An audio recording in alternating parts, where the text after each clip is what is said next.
مراسم رسیدیم دردشان کرده گفت شاهان که سری فخر و به کیوان بکشیدند، ملکی هشم و دولت دنیا طلبیدند،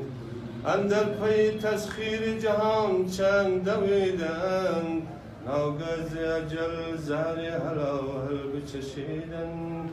رفتن سرانگشتی تأسف بگزیدند. این تیر دلان از سر طغیان شرارت، دارند به کشی دیگران میل اشارت،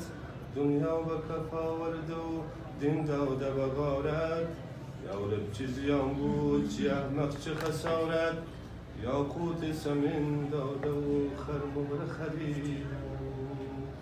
دنیا نه متاع است به او دل بنهد کس، یک سر سمدش حسرت و افسوس بود بس،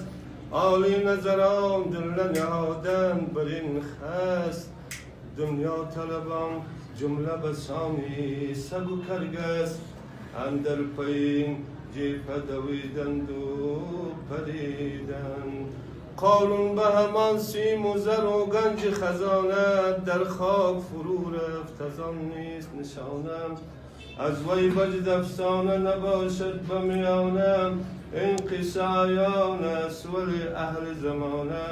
بوی مگر از گلشن و عبرت نشنیدم.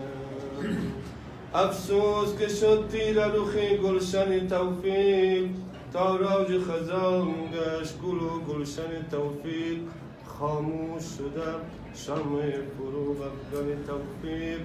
در دوکی فرو ریخته در خرمن توفیق،